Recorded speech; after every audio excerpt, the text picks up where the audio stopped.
ఆరోపణ ఏంటి? డిస్టిలరీ నుంచి డబ్బులు తీసుకున్నారని. ఏ డిస్టిలరీ వాడు కూడా నేను లంచం ఇచ్చానని చెప్పాల. ఇంకోటి, అదే డిస్టిలరీ కంపెనీ నుంచి ఇప్పుడు కూడా వీళ్ళు మద్యం కొంటున్నారు, సేమ్ డిస్టిలరీ కంపెనీ నుంచి.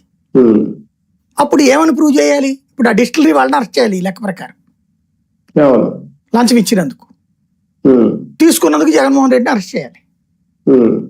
ఇలాంటి పాలసీ చేసినందుకు అధికారులను అరెస్ట్ చేయాలి, ఏఎస్ని. పాలసీ ఎప్పుడూ కూడా చట్టంగా చేయడం వేరు, ప్రభుత్వ ఆదేశాలతో చేయడం వేరు. ఈ డిస్టిలరీ నుంచి కాకుండా ఆ డిస్టిలరీ నుంచి కొను, ఇది చట్టం అక్కర్లా, అది అధికారి చేస్తాడు, అంతే కదా. ఈ డిస్టిలరీ నుంచి ఈ సరుకు వస్తుంది కాదు, ఆ డిస్టిలరీ నుంచి ఎక్కువ కొను, ఈ డిస్టిలరీ నుంచి తగ్గించి అనేది ముఖ్యమంత్రి సంతకం పెట్టడు, ఎక్సైజ్ మంత్రి సంతకం పెట్టడు, ఎక్సైజ్ కమిషనర్ చేస్తాడు. అది వాళ్ళని ఇప్పుడు అరెస్ట్ చేయమంటుంది. ఇప్పుడు చేశారనుకోండి, ఐఏఎస్లు రివోల్ట్ అవుతారు రేపు పొద్దున. అందుకోసం చేయట్లా ఇప్పటిదాకా వీళ్ళు.